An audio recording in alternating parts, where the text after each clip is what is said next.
We made it to week 9. Did everybody have a good long weekend? Wasn't bad. It was good. Okay.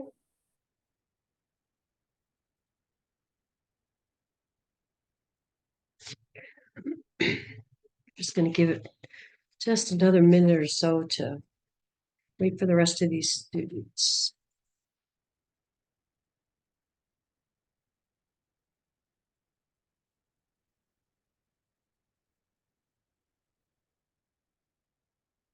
I'm missing Jade, Kathy, Shireen. I didn't see Shireen yet. And Maya. Did Maya slip in here? No, I don't see any of those students. So, welcome to week 9.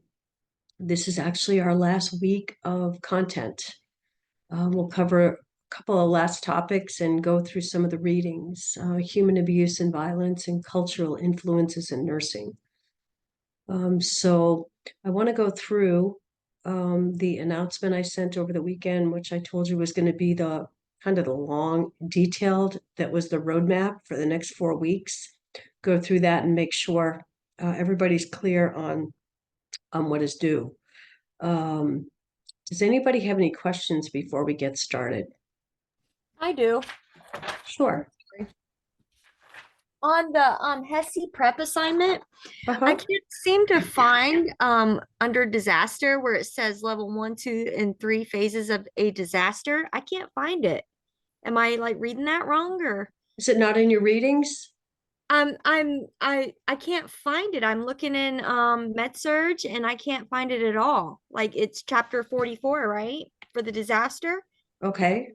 And Is is phase is same as stage, Professor Marvel? Pardon me? Is stages is the same as phases Stages. because Does it go through stages 1, 2, and 3?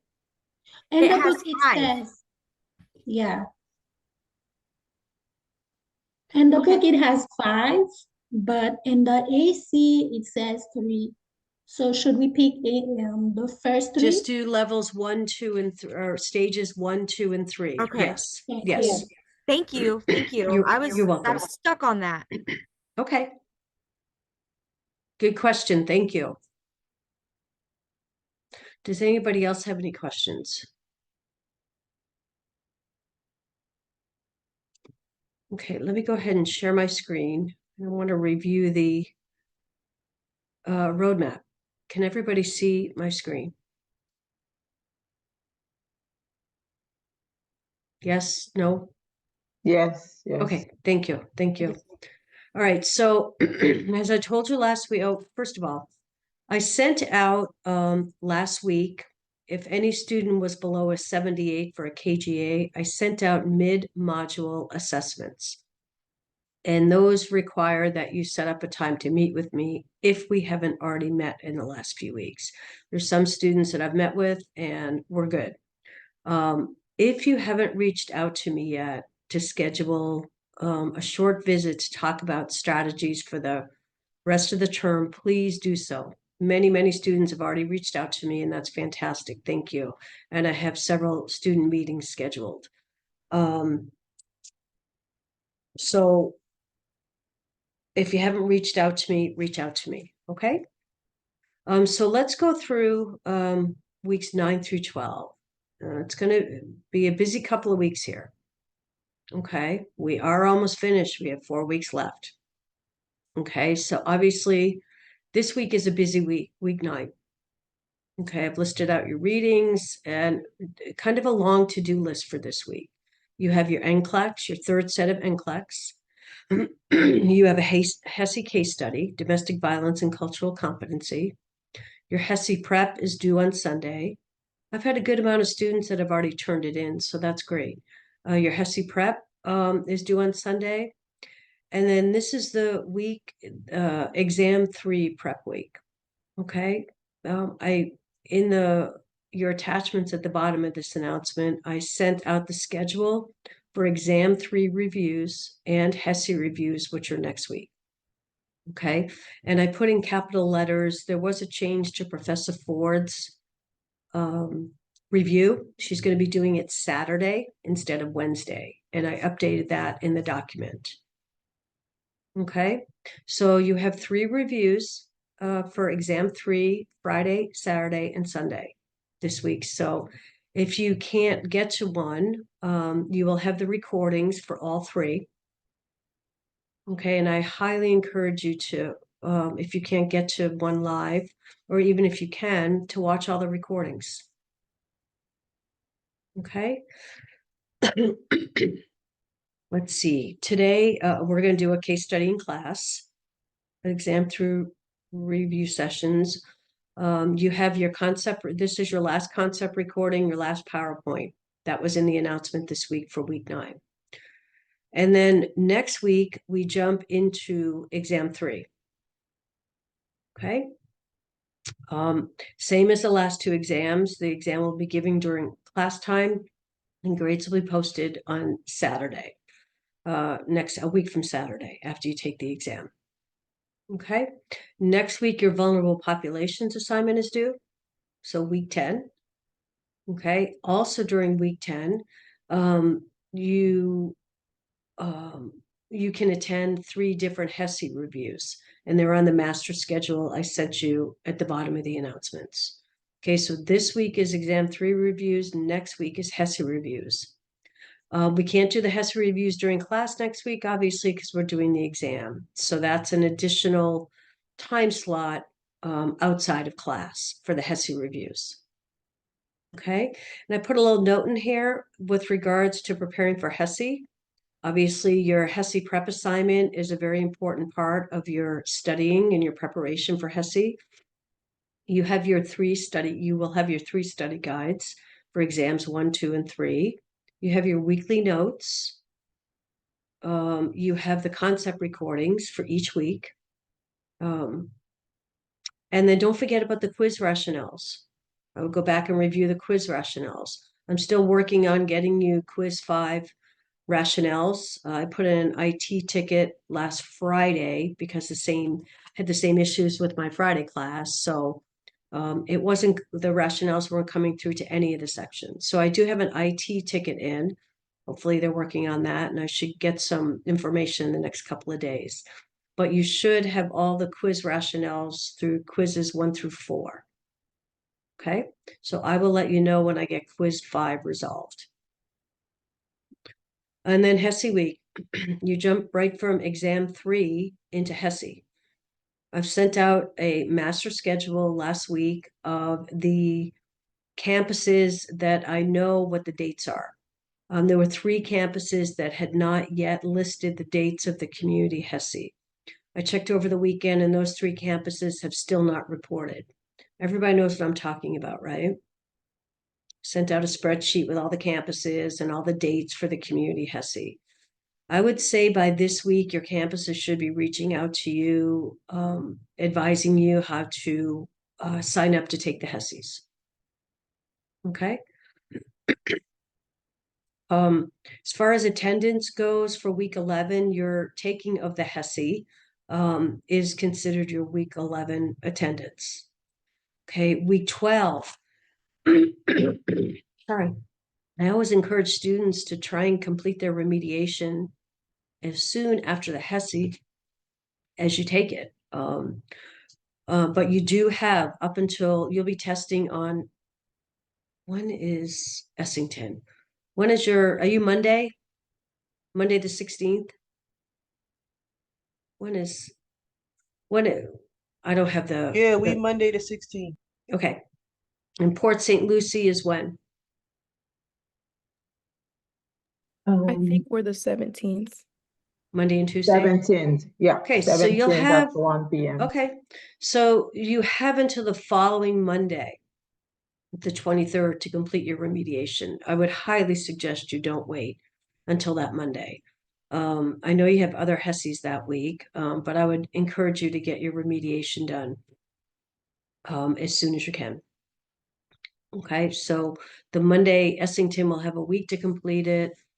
Port St. Lucie will have 6 days to complete it. I did, in the attachments at the bottom of this announcement, put your remediation guidelines. And these haven't changed. And these are the hours required for remediation based on what your HESI score was. And you should all be familiar with remediation guidelines, right? Case study that we're going to do in class today, and there's your review schedule. Okay, that includes the exam 3 review times this week and the HESI review times for next week. Okay, does anybody have any questions? It was a long announcement with a lot of information. Have your campuses reached out to you yet about scheduling HESIs? No. Not yet. Okay. All right. Okay. Any questions before we do some content here? Well, we'll be doing a case study in class. It did say that on the announcement, but I was just asking again. What now? What's the The question? domestic violence case study that's due this week.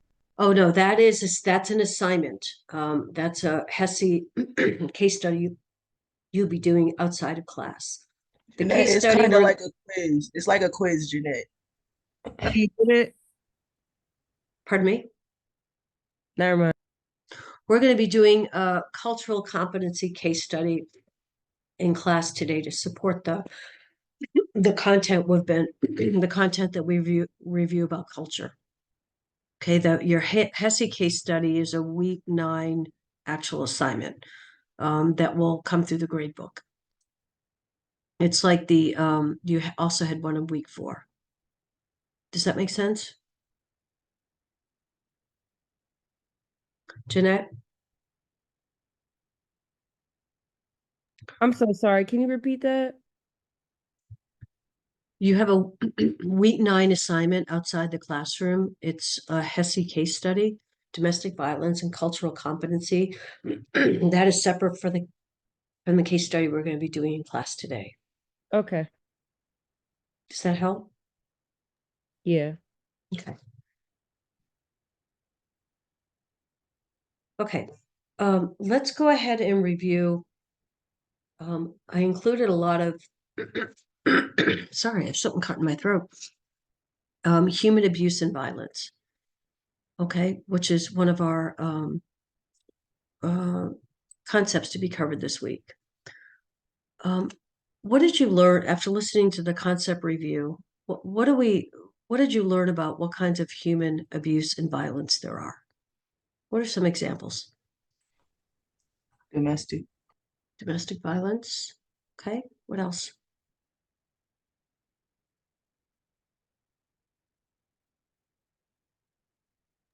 There's elderly violence. Elder abuse, elder violence, absolutely. What else? Emotional. Emotional. violence. Emotional abuse, Child abuse. child abuse, child neglect. What about intimate partner violence? Wouldn't that be the same as domestic? Mm. Or is that? All right, wait. Before you move forward, Ms. Marvel, if that's not domestic violence, can you please explain to us what your term of Intimate domestic partner violence? violence is domestic violence. Oh, okay. Okay. What about human trafficking?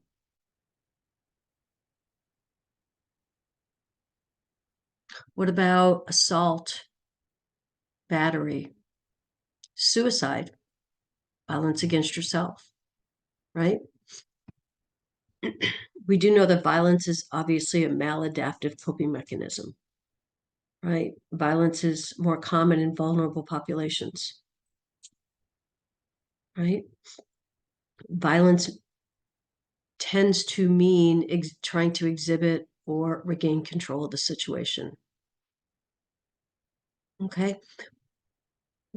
What factors do you think contribute to violence? Financial. What Previous else? history. Previous history, absolutely. Previous exposure to it too. Previous exposure. Maybe substance abuse, drug abuse, alcohol abuse, Mental impairment. mental Yeah. illness. Absolutely. Mental illness as well.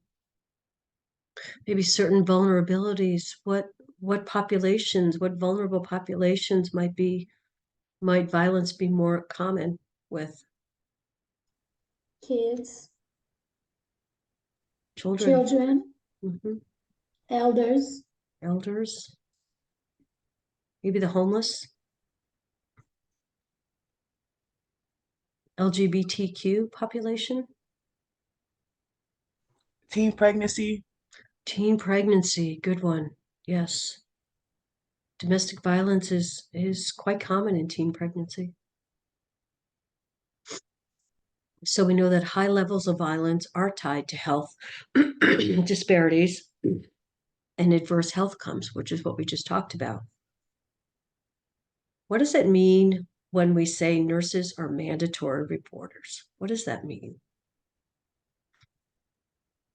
If you're suspecting abuse or if you have any suspicions at all, then it would be good for you to report it.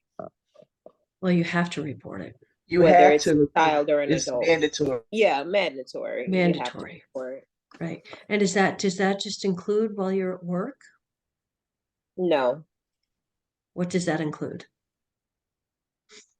Anywhere and everywhere. Right? Family members, any environment that you're in, home, neighbor's house, grocery store. We are mandated reporters.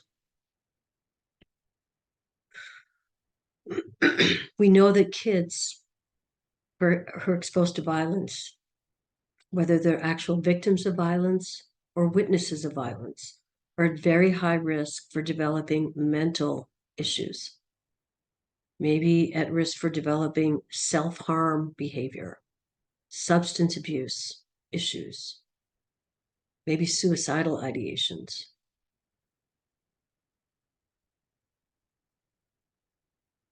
Why is it so important that we have follow-up or counseling for children?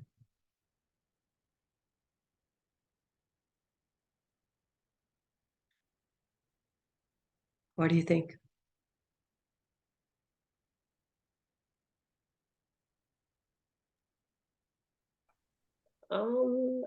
I guess because they can't advocate for themselves, so you just want to Exactly. make sure that they're okay. And have them being able to talk about what's going on, right? Right. There are so many risks for children are most at risk, right? They don't have, sometimes if they're younger, they don't have the developmental coping strategies to even deal with what's going on, right? We do know that abuse is about power and control. And most methods of abuse are about power and control. Family violence is not uncommon. Family violence is violence between the most powerful and the least powerful. Give me some examples of family violence.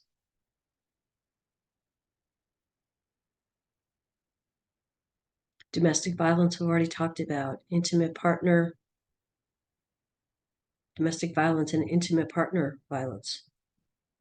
Sibling violence, sibling rivalries, and Sibling violence. Maybe child abuse, child neglect. Elder abuse, elder neglect if you have elders living in your house.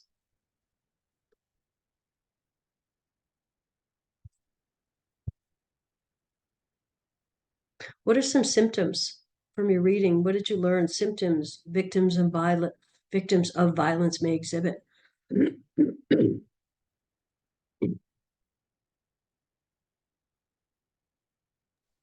fear, Let's talk about kids for a moment. What might kids exhibit? fear, Pardon me? fear, Fear. Mhm. Maybe the kids in the school make more frequent visits to the clinic. Complaints of headache, stomach ache, that they're just feeling unsettled being at school based on what's going on at home. Maybe with kids, there's an increase in bedwetting, increase in anxiety, increase in depression, behavioral issues, both at home and outside the home. Maybe kids exhibit inappropriate sexual behavior or sexual knowledge, talking about things that they shouldn't be talking about for their age.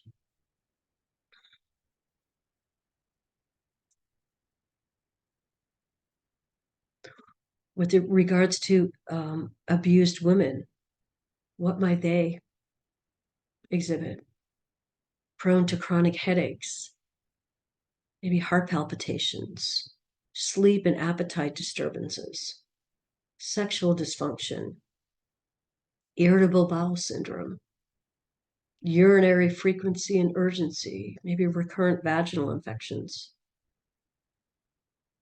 Abused women are more at risk for miscarriages, premature birth, low birth weight babies. And as we said, abuse tends to escalate during pregnancy.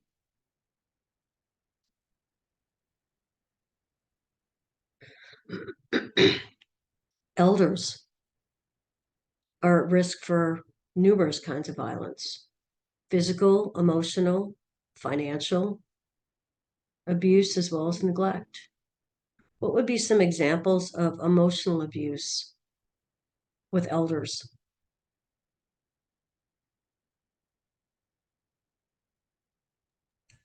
Like talking down on them. Exactly. That's good. Yep. Demeaning them, trying to impact their self. Go ahead, Diane. Darlene, go ahead. calling, Pardon me? calling names, Name calling. Absolutely. Trying to scare them, trying to embarrass them, trying to destroy their property, maybe not letting them see family and friends. Why is financial neglect, financial abuse, a common factor when we talk about elder abuse? What may happen? People stealing their money behind their back because they not the ones controlling it. Yep. Yep.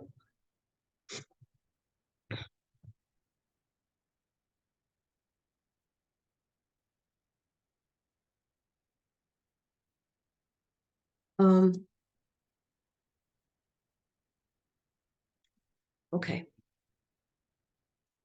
I'm gonna jump to culture. This was in your readings for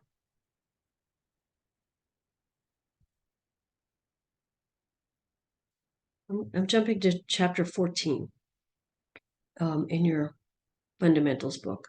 So I want to talk the last concept to cover is cultural influences in nursing. You were responsible for chapter 14, and there were a couple of things. Cultural competence is so important in our profession, and I want to take some time to go through this chapter and point out. We've talked about culture on and off throughout the term, but I really want to do a deep dive into culture and cultural competence in this last class. What do we know?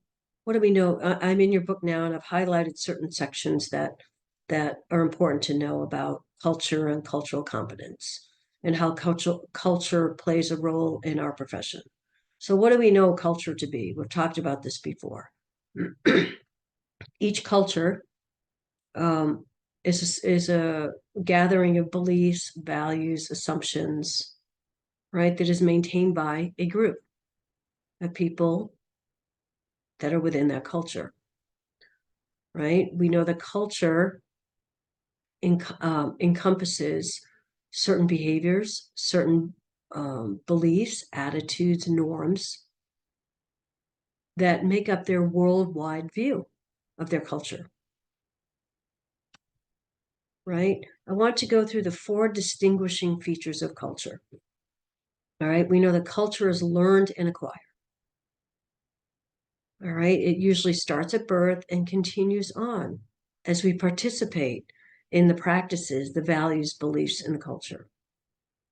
All right, cultures have their norms. Okay, we know that culture is shared by a group of people. Cultural groups may be families, maybe tribal groups, regional populations may be part of one culture, nations, professional groups. Okay, we know that culture is incorporated into all of our identities, whatever culture we belong to, right? We as individuals adopt identities of our cultural group and see it as part of ourselves. Okay, we also know that culture is dynamic and changes under the influences of certain experiences. Okay.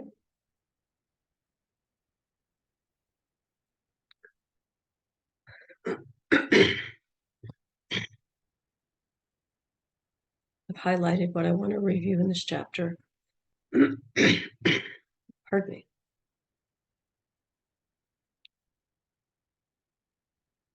Table 14.2 here. Religious dietary practices of certain cultures. Have a look at this table because there's going to be some questions on the next exam about particularly Muslim and Jewish. Okay, so have a look at these 2 columns right here. And you can see how vastly different these cultures and their dietary requirements are. Developing cultural competence. Okay, so developing cultural competence, talked about this all term, knowing yourself, examining our own values, examining our own attitudes, beliefs, prejudices. It involves keeping an open mind and trying to see the world from a different cultural perspective. We as nurses are going to be working with many, many different cultures over our lifetime as a nurse.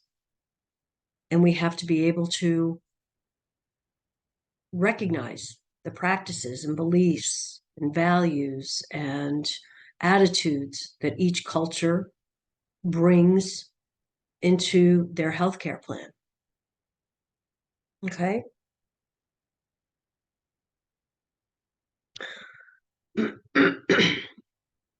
Some things to consider when we're working or caring for clients from a different culture. Okay. Form an address, consider appropriate within the culture. Do we need an interpreter? Do you speak the language? Does somebody speak the language? How are you going to understand if they don't speak the primary language or our primary language? Think about eye contact. Is it considered polite or rude? It varies. What about personal space? What is the amount of space needed between you and that person to be considered respectful when you're speaking? What are some of the nonverbal gestures? How do you recognize the nonverbal gestures? What do they mean? Nodding, smiling, hand gestures. What are unacceptable hand gestures? What about touch? When, where, and by whom touch is acceptable? And then another important factor to consider is decision makers. Who are the decision makers within the culture of the family? Is it the client? The patient? Is it a family member? Is it a spiritual leader they might have with them? And then manner and dress of a person considered a professional. All these, this is a good list of what to consider as you're caring for patients, clients from different cultures. What are some barriers? We've talked about this before, but I want to go review these. Barriers to cultural competence. Stereotyping. What's stereotyping? What does it mean to stereotype? It means to like, how do I explain it? I could give an example, like a stereotype, basically you grouping them with a like a, I don't, I Thinking can't everybody explain from it. that background is the same. Right, Exactly. yeah, that. Yes. Where you're Applying the applying. belief, Oh, go ahead, Darlene. applying one belief to a group of people. Exactly. Right. It's applying certain beliefs and behaviors about a culture to an individual or group without assessing their individual needs. You're making assumptions about a big group of people, as Tamisha said, right, Tamisha? Correct. Yeah. Right? When we make those generalizations or assumptions, they may be true and they may be not true. And what if they're not true? That can create a lot of miscommunication with either one of the parties feeling uncomfortable. Right? If we don't understand the culture, we ask. We can ask the patient to provide additional information about the culture and the way they want to be cared for or communicated to.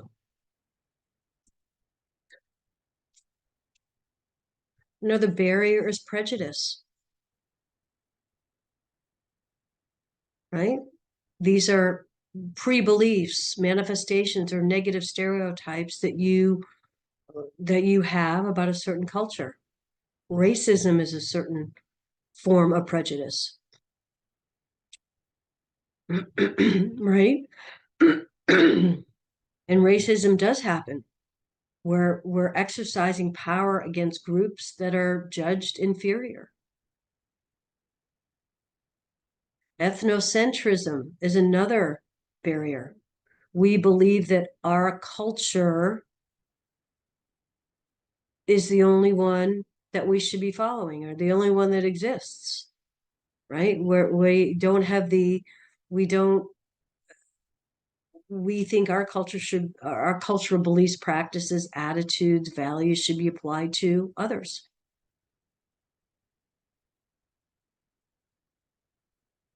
And then the cultural imposition is another barrier where we're imposing our beliefs. We're imposing our beliefs on others.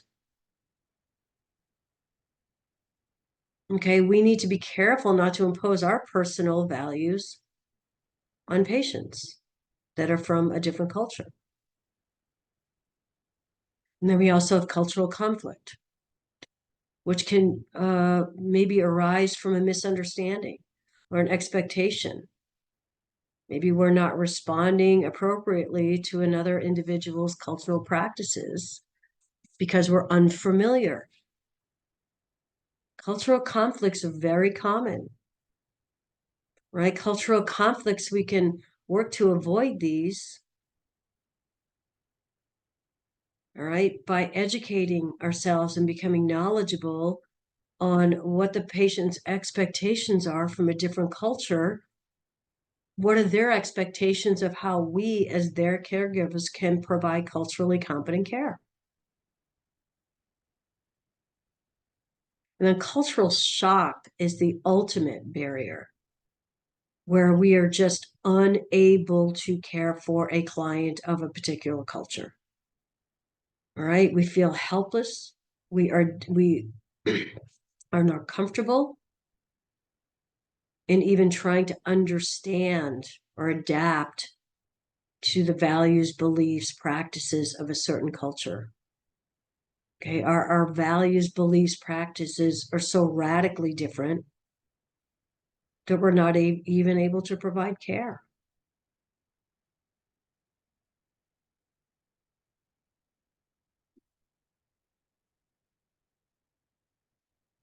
we've talked about cultural differences, right? In communication, view of time, present oriented, future oriented, past oriented, personal space, family, beliefs about family, beliefs about social organizations and structure, nutritional practices, end of life, death and dying perspectives, healthcare beliefs. We need to acknowledge and recognize that all cultures have different perceptions on all of these different areas. So it is up to us to learn about the different practices in different cultures. That could be through research, that could be through attending community gatherings of different cultures to learn about their cultures, asking the clients, asking their families.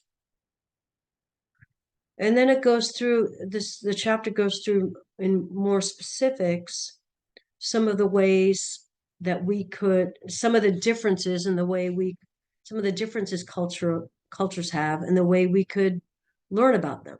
Communication. Okay, a view of time. We've talked about that. Are they table 14, 14.3 is an excellent summary of common cultural values, practices, and beliefs. Excellent. This is really a good summary of the whole chapter. Table 14.3.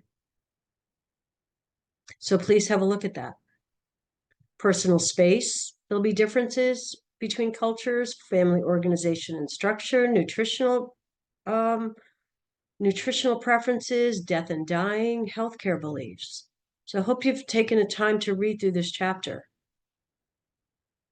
It's really an excellent chapter to understand cultures and cultural competency.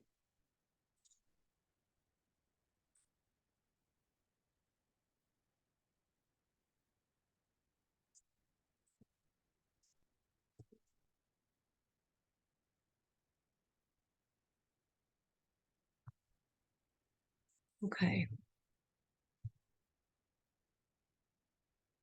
The next part of your readings I want to go through.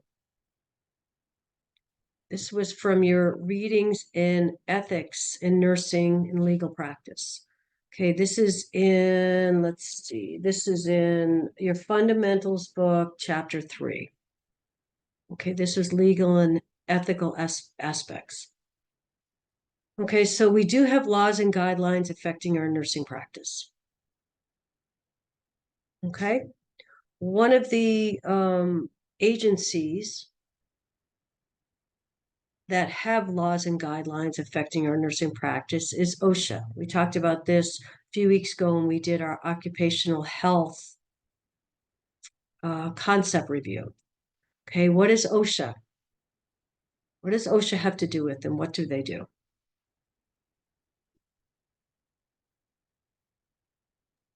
The health and safety of others in the workplace. The workplace, right, Tamisha? OSHA is involved in all workplaces, right? Their goal is to improve the work environment, keep the work environment safe. They have lots of safety regulations, safety guidelines that must be followed by whatever employer you're working with, whether it's in regards to handling infectious or toxic materials, exposure to radiation, exposure to loud noises, exposure to heat, cold, exposure to, it has all to do with safety regulations in the workplace. Okay, so that's one agency that provides laws and guidelines that affect our nursing practice. There's also the Child Abuse Prevention and Treatment Act.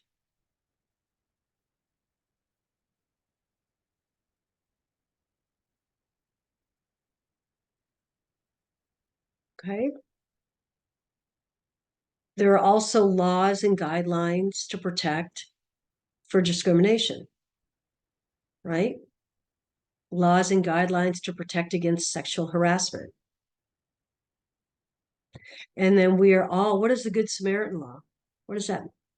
That laws and guidelines to protect us with the Good Samaritan law. What is that? If we step in to provide emergency care, right? Yeah, like if somebody like say if somebody on the street passed out or something and you provide CPR, but if they a DNR, you still protect it because usually it would be a battery assault charge or something like that, but you protect it because it's a Good Samaritan law.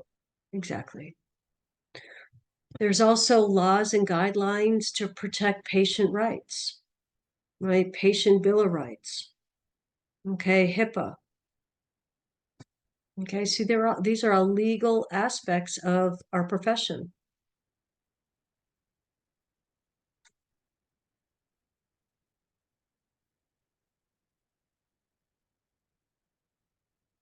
And then we know we have we covered 35 to 41.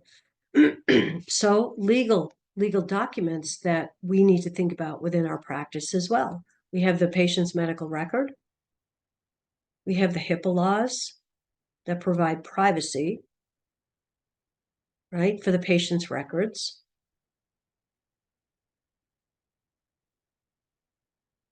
And then we have our consents and releases.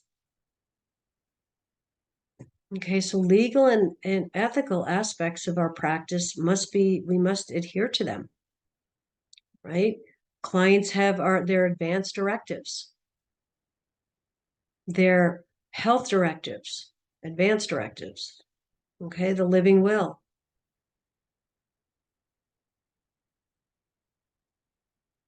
Okay, so those are some examples of some legal and ethical issues we need to think about. And then the other part I wanted to cover is in our Med-Surg book. Let's see. That was part of your reading for emergency care of clients with shock and trauma. Okay, so on page 1051 of your Med-Surg book. Okay, what are some of the things that we need to think about? Okay, we may need to be providing emergency care, whether it be in the community setting, clinic, hospital setting. Okay, and what are some of the things we need to think about? You only had 4 pages to read in this book, but I wanted to review that. Okay, triage. What's triage? We're trying to set priorities for the treatment known as triage. Okay, does everybody know the acronym, the ABCDE for triage? Okay, A is airway, B is breathing, C is circulation, D is neurologic disability, and E is exposure.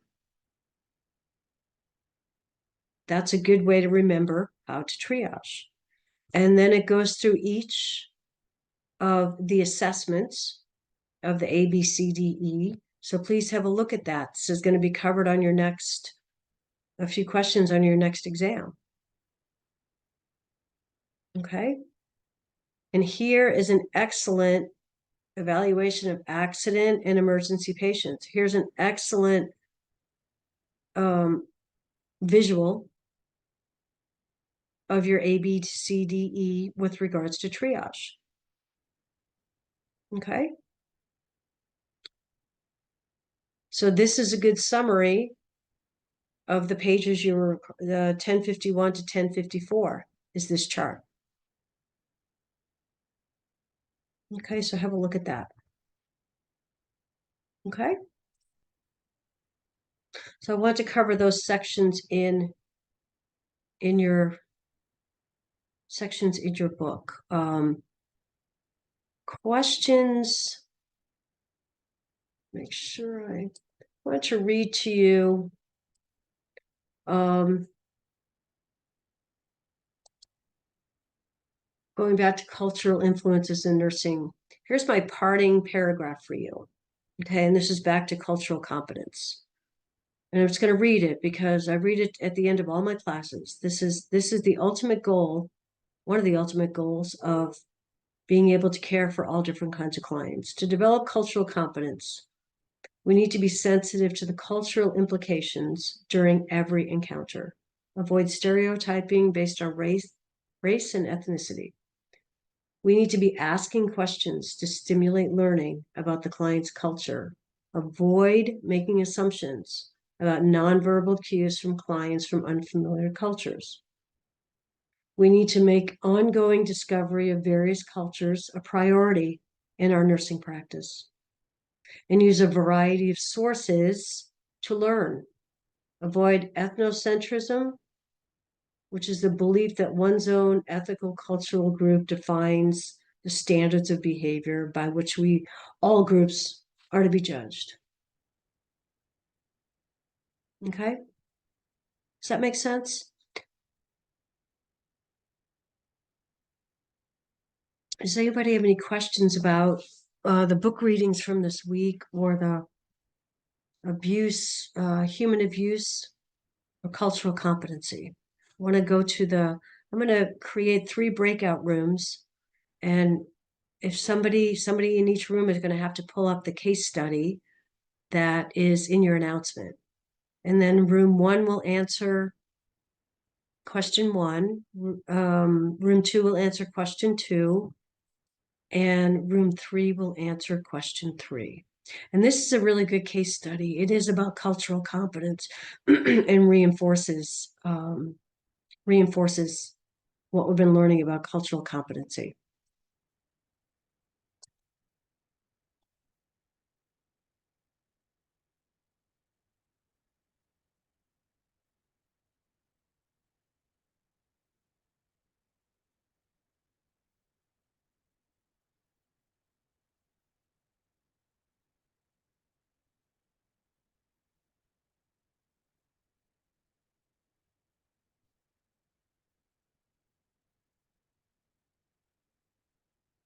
All right, I'm going to open these breakout rooms and go in and start discussing your question from the case study, and then we'll come back in about 10 minutes and we'll talk about it as a class. How's that sound?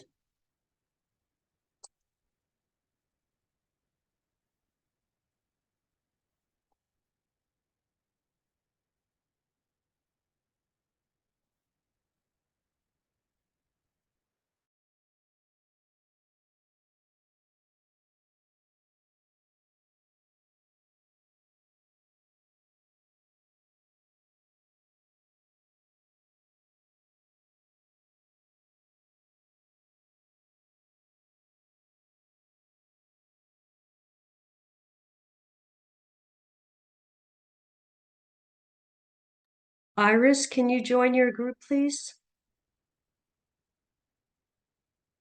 Najiba, can you join your group, please?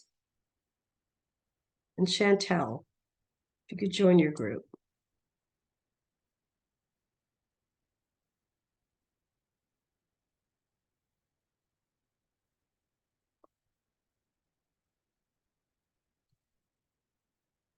Iris, are you there?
Did you have enough time to answer the questions? You Yes. talking to us? Yeah, yeah, Yeah, we had answered our question. great, great. Did you like that case study? Well, I personally did. I Yeah. think my group did. We were actively discussing it. We Yeah. came up with our answer fairly quick. Yeah. And there's a reason, I think we've probably touched on it every single week of this term for the last 9 weeks, talking about different cultures and different vulnerable populations. It's much of what makes up the populations we take care of in the community. Let's just wait for everybody else to come back and then we'll go through it.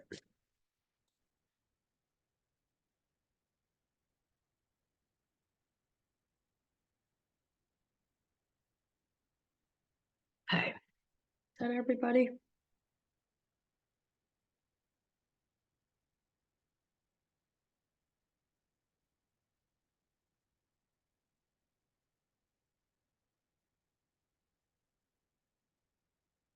Okay. Let me share my screen. I will send you, as I've done the last 2 case studies, when I send the recording for this class, I will send you this instructor version of the case study so you can have it to review because it has really good rationales on it for the answers. Okay. And I want you guys to have those. All right. So first and foremost, since we have a little bit of extra time here, let's discuss some of these questions here before we even talk about the questions. Okay. Let's talk about question 1. I would like to hear from you. What are some ways in which culture can affect our nursing practice? This is just an open discussion between all of us from what you've learned, what you've read. How can culture affect our nursing practice? Being aware of different culture, I feel like allow us to be more effective and less offensive, because like if you know that Middle Easterns or Indians don't like to be stared in the face, then at least if you know that, you are more culturally aware, so you don't do it and try to offend them, because once you offend them, they shut down. Okay, excellent. Excellent. Thanks, Tamisha. I'd like to hear from others as well. Communication, the way you approach them, the way you look at them, you touch them. Yep. That can make it difficult for the nurse to provide care. Yep. Excellent, Barbara. Excellent. Others? It could be a way that certain cultures look at the medical field, because some of them don't trust them. So if you treat them, you know what I mean? Like, yeah. Because if they have bad experiences, they're not going to want to go back. Correct. And what if their lack of understanding is from comprehension or language barrier or understanding of the American healthcare practices? Okay, anybody else have any thoughts on how culture can affect our nursing practice?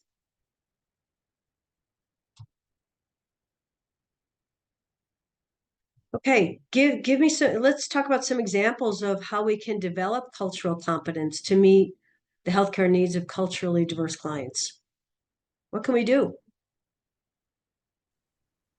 Ask When you questions. address the patient, you ask them what would you like to have them involved to at least make the care easier for them and make it feel that it's actually more comfortable.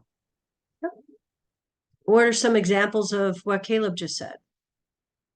Maybe if you're helping them fill out their menu, right? What are your dietary practices? What can you have and what can you not have? Right? What else can we do? What are some other methods of developing cultural competence? I think I heard somebody say asking. Is it okay to ask the client about their culture and their preferences and their beliefs? Yes. Yes, I think Yes, they're the best person. absolutely. They might respect you more. Absolutely. Self-awareness. Yeah. They will hopefully see that as you being engaged to learn about their culture, right? Because ultimately the goal is, as healthcare professionals, we want to be able to incorporate as much of their culture into the healthcare plan, the healthcare practices we're providing them, right? Okay, and we've talked about this, but let's review it. What are some barriers to providing culturally competent care? What are some barriers? Language, Language barrier, absolutely. intellectual disabilities, Mhm. Racism, Pardon me? racism, Say that one more time. racism, racist, stereotype, Okay. I think she's saying She restlessness. said no, she said racism. racism. Oh, Yep. Absolutely. What about a healthcare professional not being able to be open to different practices, open to different cultural beliefs? That prejudice, the bias, the judgment.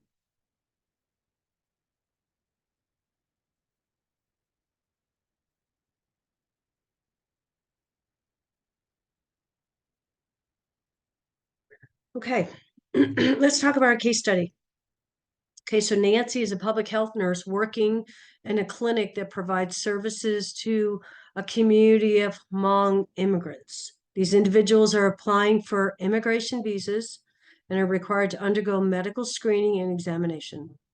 The primary purpose of conducting these examinations is to determine if there's a presence of any kind of communicable diseases and vaccinate according to what the CDC recommendations are. Okay, so Nancy is typically the first person to initiate contact with these new immigrants. She does not speak English, the same language as the individuals who are reporting to the clinic, but she has access to interpreter.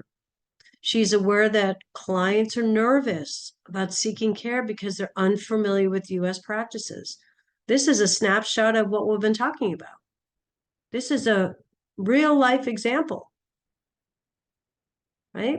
So the public health nurse, room 1, public health nurses providing a service to recent immigrants should be most concerned with which of the following? Did you come up with B? Room 1? yes, Yes. Okay, what was Yeah. your rationale? Why? Why is B the correct answer?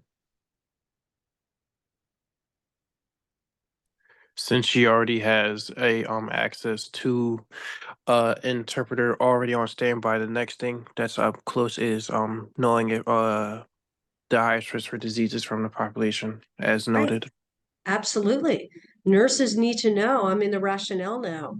Nurses need to know if there are specific risk factors for any particular given immigrant population, right? For example, Southeast Asians are often at risk for hepatitis, TB, intestinal parasites, visual, hearing, dental issues, right? Most of these particular conditions are preventable or treatable if managed correctly. Right? When working with immigrant populations, consider how our own backgrounds, our own beliefs, our own knowledge may be significantly different from those people receiving care. Language barriers we've talked about may interfere with the efforts to provide assistance. Right? We also need to understand non-traditional healing practices within that culture. Another important aspect to learn. Great. So Nancy, the nurse who speaks English and Chinese, she's dealing with the new Hmong immigrants who speak Laotian as their primary language and are unfamiliar with Western medicine. How is cultural competence demonstrated in dealing with this population? Room 2, did you come up with B and E? We kind of thought all of them were. We were kind of iffy about A though, because yeah. Right, that's not gonna do any good, right? Yeah, yeah, that one's not gonna do any good, but yeah, but the rest of them, we thought the rest of them were accurate. Okay, well, B and E are definitely correct. The nurse provides care while paying attention to the individual's beliefs about pain, touch, modesty, and eye contact. That's part of that long list of attitudes, beliefs, practices that we need to be aware of. E, the nurse provides care that acknowledges the differences in ways individuals respond to illness or treatment. Okay, let's read the rationales first, and then we'll go back to C and D. So we know that culturally competent nurses function effectively when caring for clients of other cultures. Nurses who strive to be culturally competent respect people from other cultures, respect and value diversity, and this helps for the nurse to be able to provide more responsive care. Cultural competence includes acknowledging the fundamental differences in the ways clients and the families respond to illness and treatment for what might be your response or more typical Western healthcare response. This can include paying attention to dietary practices, pain management, death and dying, modesty, eye contact, closeness, touching others. Okay, so let's look at C and D. Why did you think C and D were correct? Well, I thought it would, D was correct because you're supposed to B, take care. B is B or C? No, D. Oh, D, go ahead. The reason why I thought D was correct is because you're supposed to provide care regardless of the cost. That's what I thought. And then C is you deliver care while verbalizing what you're doing. I thought you were supposed to explain to the patient what you do. I think the assumption is that it's the nurse is delivering it in her own primary language versus the language of the client. So would you not like, so let's just say as for C, for the medical and nursing procedures, you would still have to explain them, right? Right, but that's where the interpreter comes in. You would have to have an interpreter to be explaining to them in their native language. So the key word that you have to look at is while you're taking care of them, because obviously she can't understand you if you're okay, so I see why that one's wrong. Yeah. The nurse provides care without regard to cost or outcomes because that's not necessarily true. We are always trying to be as cost effective as we can. We don't simply disregard all costs. Oh, okay. So the key, provides care without regard. Well, it's outcomes. Think of the outcomes. Right. Regardless of the outcome. So basically, if we think I could see why this one is wrong too, because like regardless of the outcome. So even if you know the outcome is bad and you still do it. I understand that. Correct. I have, Professor, I'm sorry, can you go back a little bit? Still number two. C, I thought that C was right because it says she has access to an interpreter. So I think that I see what you're saying. At the hospital they have, I don't remember the name of the machine, and then the doctor explain everything of the procedure, whatever they're gonna do, and then the machine interpret to the patient. So but it doesn't give you, that's great information, Barbara, but that's not in the question.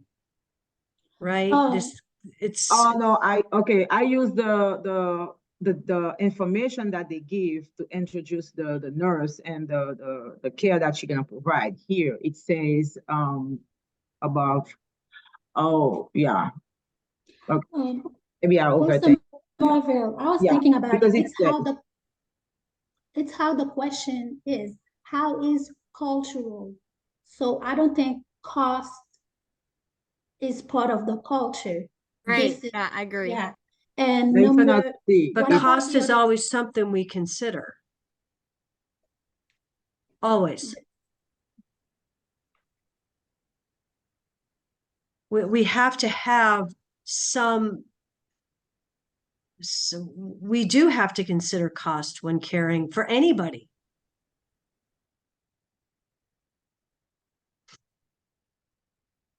We always have to have a regard for cost-effective care. I mean, there is a reason that the United States health system is the most costly healthcare system in the entire world. So we do have to take into account regarding costs. Go ahead, Barbara. Thank you. But A is right because we say the nurse provides educational materials in English and Chinese while using. Oh, I see the difference because okay, thank you. Okay. Yeah, I You got it? Thank you. Okay. All right, room 3. So the nurse, Nancy, attends a class at the local Laotian Cultural Center so she can learn more about the customs and practices of the community. This demonstrates which of the following elements of cultural competence. Does everybody understand why D is correct? What is she gaining? Yes, we What is she trying to gain by attending a community do. Knowledge. event? Knowledge. This rationale is an excellent summary of the difference between cultural desire, cultural skill, cultural awareness, and cultural That's what I crossed knowledge. between that and two. Okay. So let's review I'm it. not gonna lie. I was in between cultural awareness and cultural knowledge because Same. I said she's aware that she needs to understand, but then my team was just like, no, it's knowledge, which I get it now. So I was in between cultural awareness and knowledge. Well, let's But look your at the rationale makes a lot rationale of and it sense. gives a good understanding. So cultural Mhm. knowledge is information about elements of a diverse culture and ethnic group. Okay, knowledge. The emphasis is on learning about the client's worldview from their perspective, right? And understanding of the client's culture decreases misinterpretations, misapplication of knowledge, and facilitates the client's cooperation with whatever the healthcare plan is going to be. That's a long description, but that's cultural knowledge. Let's look at the very bottom sentence so we can go right to awareness. Cultural awareness is the self-examination. Remember, that's our own beliefs, right? Cultural awareness is our self-examination, in-depth exploration of our own beliefs and values as they influence how we're going to care for other cultures. Right? So cultural knowledge is learning about other cultures. Cultural awareness is our own self-reflection. Does that make sense? It does. Okay, good. And then cultural desire refers to our intrinsic, our internal motivation to provide culturally competent care. That's our desire, cultural desire. Our motivation to learn about different cultures so that we can provide culturally competent care. We should have that desire, right? And the cultural skill is making sure our awareness, which is our own beliefs, and our knowledge, which is knowing about a certain culture, right? We put both of those into play and we're able to care and meet the needs of the culturally diverse client. Does that make sense? So let's just review. C, awareness. These 4 are very important. Our own beliefs, right? Our own self-exploration. Knowledge, D, is knowing, learning, getting to know about different cultures, right? Our desire is wanting to know how to be culturally competent so that we can care for different groups of clients from different cultures. And the skill is the ability to do it.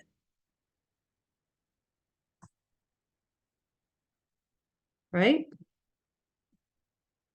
I love that case study. I really do. I'll send you the instructor version of the case study so that if you want to review the rationales in preparation for your next exam, because the next exam will address culture and cultural competency. Okay. What else was I going to send you? What was it? Oh, an update on quiz 5 rationales. Okay. So yeah, we covered a lot today. But we're finally done with all the content. All right, so now we move on to exam 3 and then onto your HESI. And then please be working on all the things that are listed out in your this announcement from this past weekend of everything that's due. And it's okay to turn things in early. Oh, the other thing I'm going to do, let me make myself a note, is I know I have your homework assignments turned on like on the Monday the week starts. I'm going to turn on your week 11 NCLEX this week. So if you want to work ahead on that, because by the time you get to week 11, you'll have had your exam 3, you're going to be taking your HESIs. I've had students in the past forget that they have an NCLEX in week 11. So I'm going to turn that homework on this week if you want to work ahead and get that done. Does that help? Yes. Yes, that helps a lot. Thank you. Yep. All right, questions for me. Do you have a better understanding of community nursing after going through the last 9 weeks? What are some of the highlights from this class with regards to all the content?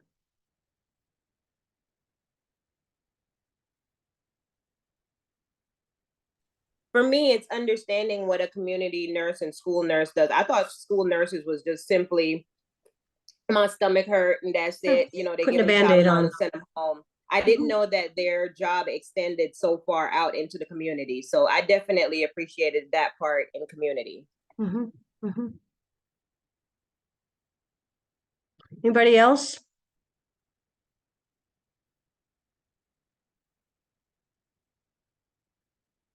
I mean, the whole emphasis, so we talked about in week 1, is taking the care